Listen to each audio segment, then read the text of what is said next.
Au cours des 100 dernières années, le Parti communiste chinois dirige le peuple dans la réalisation de la démocratie populaire en Chine.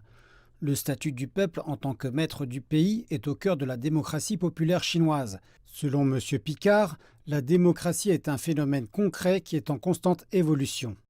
En fait, globalement, pour moi, c'est effectivement le peuple qui est représenté, mais le peuple aussi qui est défendu dans ses intérêts. Et on est toujours, je veux dire, aujourd'hui, dans une définition qui va évoluer. C'est pour cela que les combats de mots où on dit tel pays est démocrate, tel pays ne l'est pas, non.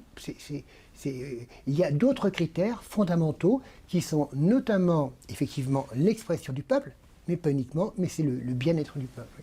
La Chine a créé une démocratie populaire sur l'ensemble du processus conformément à ses conditions nationales. Cela représente le principe fondamental auquel la Chine adhère dans le développement de la démocratie. Il y a avant tout le respect des valeurs fondamentales.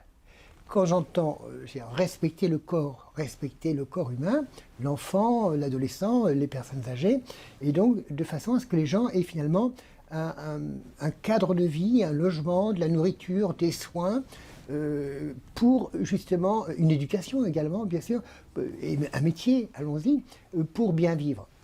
Et effectivement, ces gens doivent être représentés d'une façon ou d'une autre, d'une façon honnête.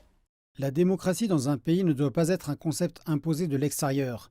Selon M. Picard, la Chine doit concevoir la forme de démocratie la plus adaptée en fonction de ses conditions et de ses réalités. Non, on ne peut absolument pas imposer, même d'un pays à l'autre, le même modèle, parce qu'on a une culture, on a une richesse, et puis on a un niveau de développement qui fait qu'il faut y aller au fur et à mesure.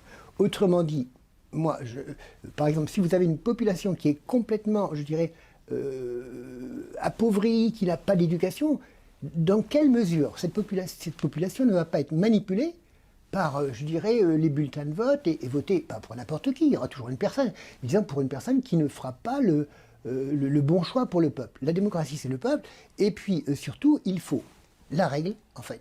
Il faut des gens patriotes, ou qui aiment leur région, qui aiment leur pays, qui aiment le monde également, et aussi des gens capables. Je crois que si on avait ça dans tous les pays, eh bien, on avancerait beaucoup au niveau de la démocratie. Aimer son peuple, être capable, et puis être patriote. Il n'existe pas de modèle figé pour la démocratie. En réalité, elle se manifeste sous de nombreuses formes. La quête et les expériences de l'humanité en vue d'une plus grande démocratie ne cesseront jamais.